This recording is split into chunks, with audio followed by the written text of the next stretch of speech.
Halo teman-teman, selamat datang kembali dalam saluran YouTube Journey World. Di video kali ini saya akan membahas sebuah topik yang bisa dibilang cukup umum, tapi di sini saya akan coba untuk lebih ke arah edukatif dan sederhana. Dan tentunya di sini saya akan coba jelaskan mengenai apa itu keuangan pribadi. Oke, sebelumnya saya mohon maaf dulu karena sudah lama saya vakum ya, nggak buat konten di channel Journey World ini. Ya, karena ada berbagai macam hal ya terkait urusan di real life. Jadi, saya baru sempat untuk buat konten kali ini dan saya pun juga akan berusaha untuk secara rutin membuat konten walaupun mungkin tidak bisa setiap hari, mungkin eh, beberapa waktu lah bisa dibilang untuk membuat konten seputar keuangan kali ini. Oke, jadi di sini saya akan coba untuk menjelaskan mengenai apa itu keuangan pribadi, mengenai poin-poin utamanya yang perlu untuk diperhatikan. Oke, sebelum lanjut pastikan teman-teman untuk menekan tombol like, share, dan subscribe ke channel ini jika teman-teman mendapatkan manfaat dan supaya channel ini bisa terus memberikan edukasi seputar keuangan, finansial, ekonomi, dan juga mengenai investasi juga. Oke, kita akan langsung mulai aja di sini untuk bahas mengenai apa itu keuangan pribadi. Oke, kita langsung aja. Jadi, untuk membicarakan keuangan pribadi, sebenarnya itu terdiri dari tiga hal. Kalau misalnya kita sederhanakan. Yang pertama ada cash flow atau arus kas. Yang kedua protection atau proteksi. Dan yang ketiga itu ada investment atau investasi. Jadi intinya dari keuangan pribadi itu mengenai tiga hal ini. Arus kas, proteksi, dan investasi. Kenapa fokus kepada tiga hal ini? Karena tiga ini bisa dibilang adalah langkah-langkah atau step-step yang teman-teman perlu jalanin, yang perlu teman-teman lewati, supaya teman-teman bisa memiliki keuangan pribadi yang sehat. Oke, jadi penekanan di sini untuk berbicara keuangan pribadi itu bukan menjadi kaya, bukan bisa mengumpulkan banyak uang, tapi supaya teman-teman memiliki kondisi finansial yang sehat. Ya, baik teman-teman mungkin masih lajang atau mungkin sudah berkeluarga, intinya adalah dari keuangan pribadi itu dari arus kas, proteksi, dan investasi untuk tujuan akhirnya supaya memiliki keuangan yang sehat. Kita akan bahas mengenai arus kas terlebih dahulu. Oke, ini adalah step pertama yaitu cash flow. Dan untuk cash flow ini, mungkin kalau teman-teman perhatikan, ini kesannya itu seperti budgeting. Tidak salah, tetapi kalau dari sudut pandang saya atau dari opini saya, itu kurang tepat. Kenapa? Karena sebelum kita masuk ke arah budgeting, kita perlu yaitu mencatat. Jadi sebelum kita berbicara mengenai kebutuhan, keinginan, tabungan, tiga hal ini, kita perlu catat dulu. Ya, mungkin kalau teman-teman biasanya berasa kok uangnya cepat habis sih setiap kali gajian gitu. Nah, mungkin ini saat yang tepat. Nah, saat yang tepat yang pertama itu untuk catat dulu. Catat setiap kali teman-teman terima uang dan setiap kali teman-teman membelanjakan. Ya, teman-teman catat aja uang masuk, uang keluar. Nggak perlu teman-teman judge, nggak perlu teman-teman mikir terlalu banyak.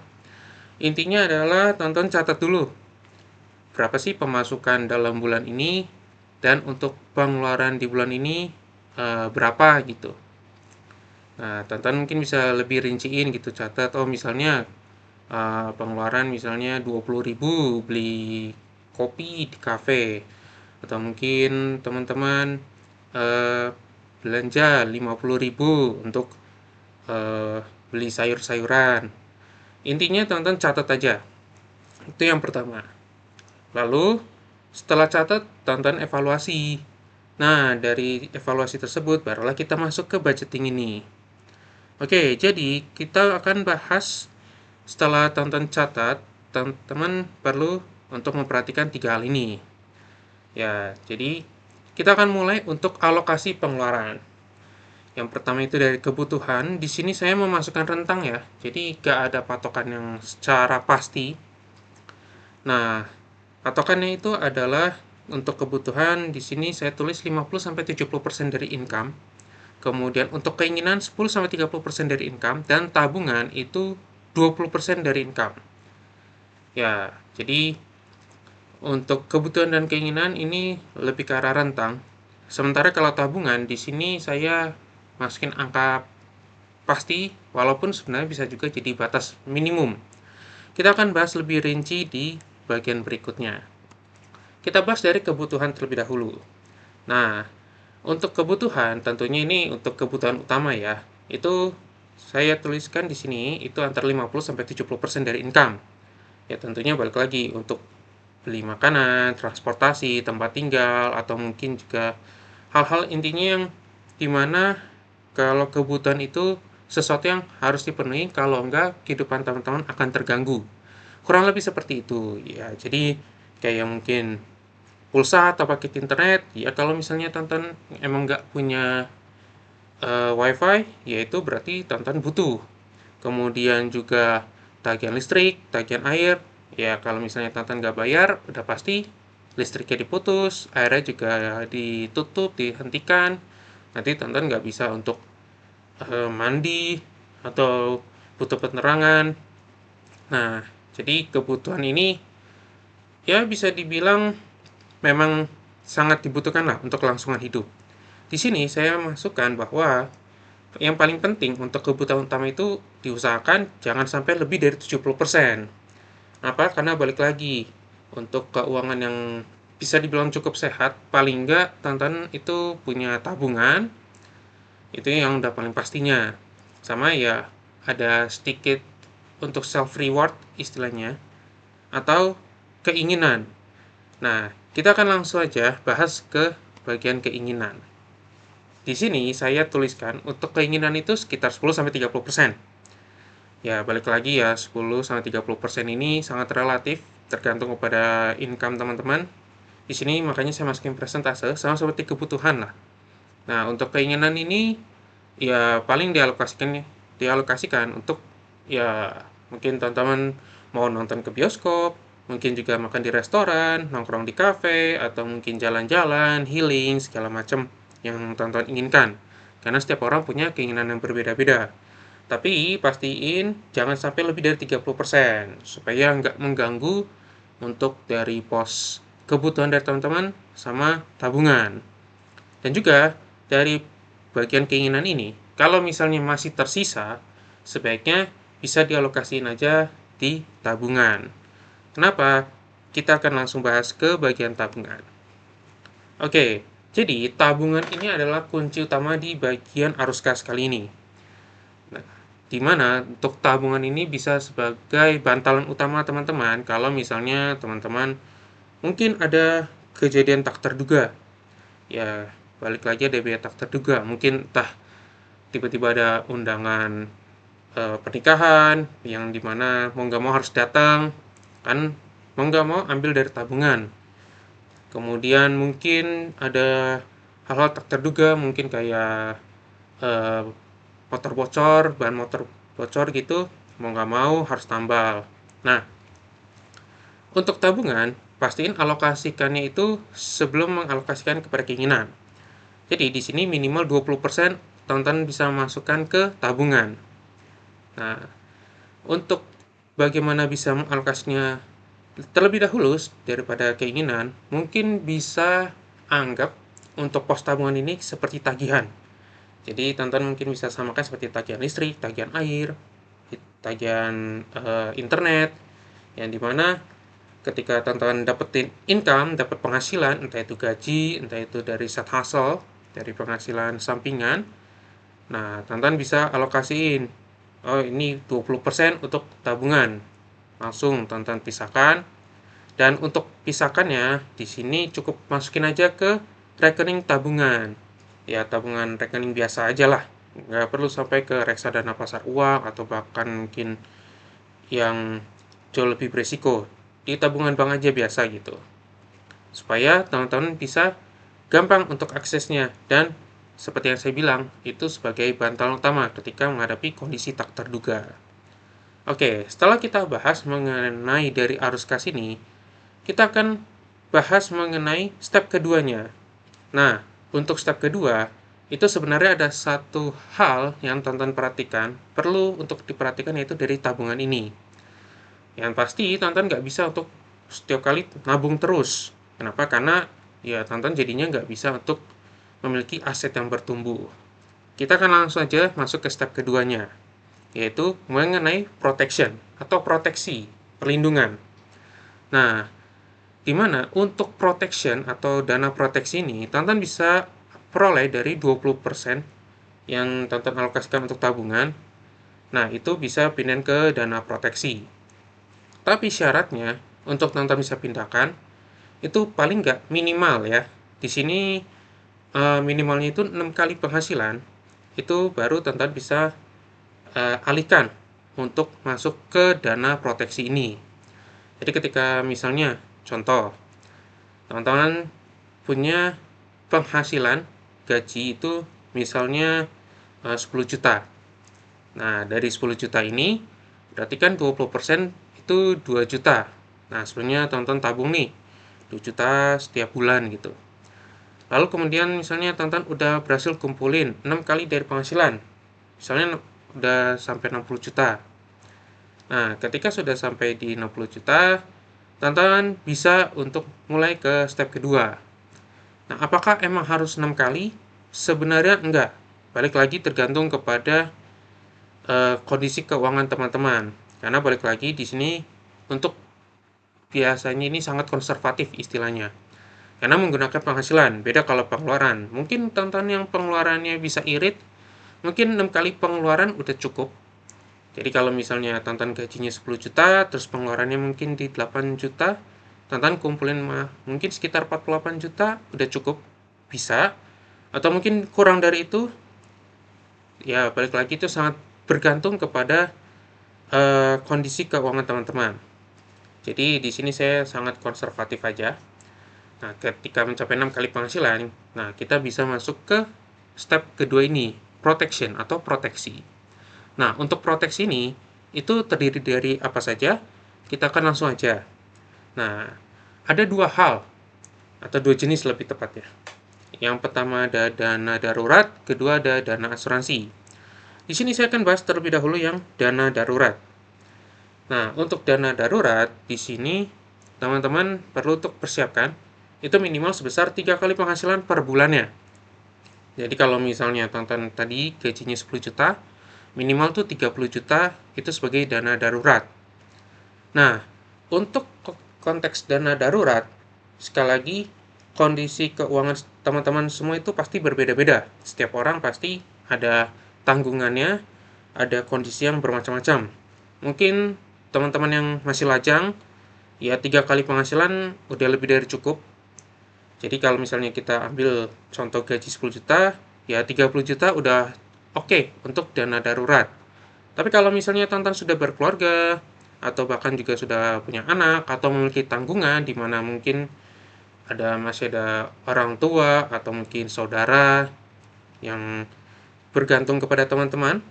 Nah, mungkin dana darurat yang harus dipersiapkan butuh lebih besar. Bisa 6 kali, bahkan bisa 12 kali penghasilan per bulan. Ya, jadi kalau misalnya gajinya 10 juta ya bisa aja butuh 60 sampai 120 juta untuk dana darurat. Tapi sekali lagi harus disesuaikan dengan kondisi dari teman-teman semua karena pastinya berbeda-beda. Kemudian untuk dana darurat ini sebaiknya teman-teman simpan di instrumen yang paling nggak bisa melawan inflasi lah. Nah, kalau misalnya di rekening tabungan sebenarnya sah-sah saja. Cuman udah pasti akan berkurang karena yang pertama ada dari biaya admin, kemudian ada juga pajak yang dimana itu bisa tentunya akan mengurangi lah dari dana darurat teman-teman. Nah, makanya lebih baik mungkin bisa disimpan di deposito. Ya, itu bisa jadi opsi yang bagus juga, dimana dengan di deposito itu teman-teman bisa ambil yang bisa digulung, jadi bunganya itu akan menambahkan ke pokok, atau yang dimana satu opsi ini saya lebih suka, yaitu di reksadana pasar uang, di mana teman-teman nggak perlu pusingin mengenai dari istilahnya itu ya bunga bank, pajak segala macam, ya teman-teman tinggal terima bersih aja. Nah, itu untuk dana darurat. Lalu kemudian yang kedua itu dana asuransi. Untuk dana asuransi di sini, teman-teman bisa untuk daftar asuransi jiwa, asuransi kesehatan, bisa salah satunya, bisa dua-duanya. Karena sekali lagi tergantung kepada kondisi keuangan teman-teman.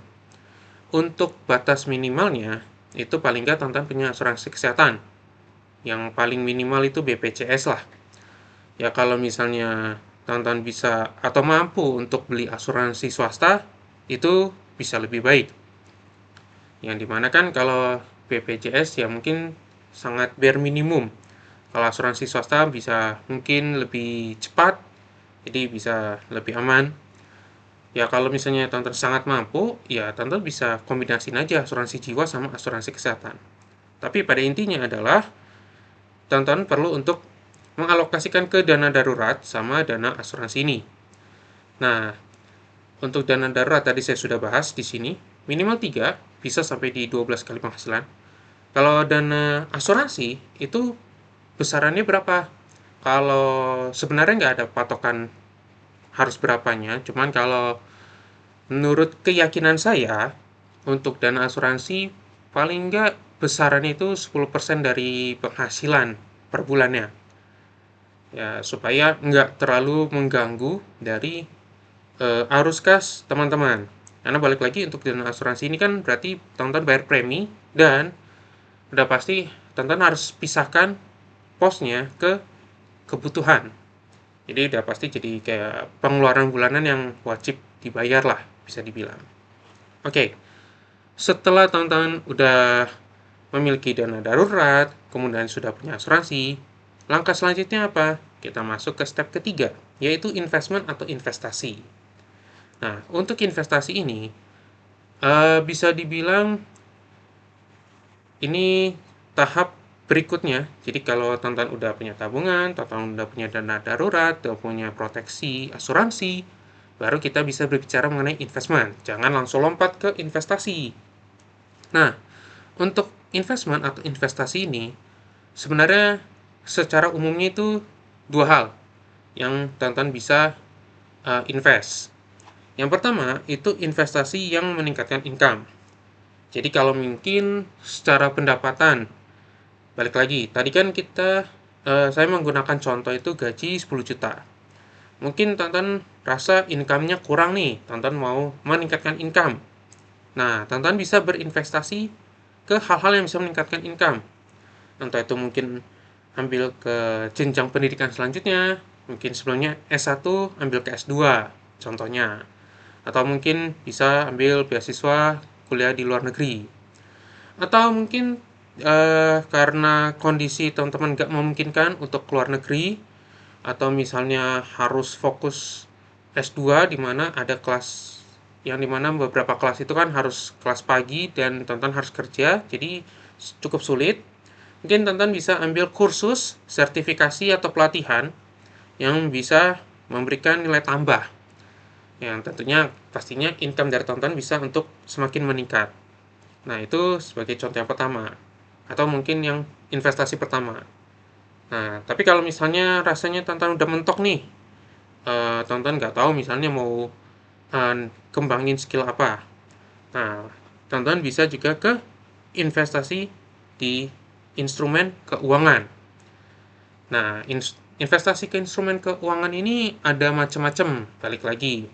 Ada deposito, ada obligasi, ada reksadana, ada saham, ada emas, ada properti, ada kripto, banyak macamnya.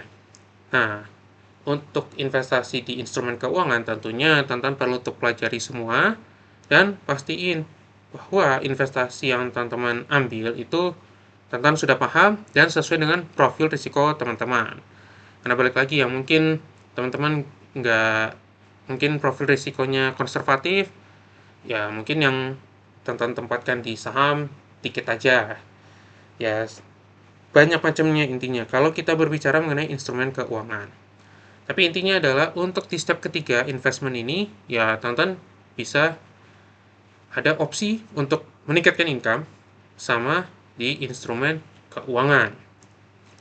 Oke, kurang lebih seperti itu untuk pembahasan dari keuangan pribadi. Intinya adalah ketika kita berbicara keuangan pribadi, itu yang pertama adalah arus kas, yang kedua adalah proteksi, dan yang ketiga investasi. Balik lagi arus kas, kita mengetahui uang masuk, uang keluar, lalu kita mulai budgeting untuk kebutuhan, keinginan, dan tabungan. Lalu kemudian setelah tabungan terpenuhi, uangnya kita bisa alokasikan ke proteksi, di mana kita bisa untuk mengisi dana darurat, lalu kemudian kita bisa ambil asuransi untuk jaga-jaga. Kemudian setelah itu terpenuhi, baru kita masuk ke investasi. Kurang lebih seperti itu untuk pembahasan dari keuangan pribadi. Kalau teman-teman mungkin ada pendapat atau komentar, atau mungkin teman-teman ada pertanyaan, teman-teman bisa langsung tulis saja di kolom komentar. Terima kasih telah menonton konten ini sampai dengan selesai. Jangan lupa untuk menekan tombol like, share, dan subscribe agar dapat terus mendukung channel ini agar bisa semakin berkembang dan bisa memberikan manfaat kepada teman-teman. Dan sampai jumpa lagi di konten-konten berikutnya.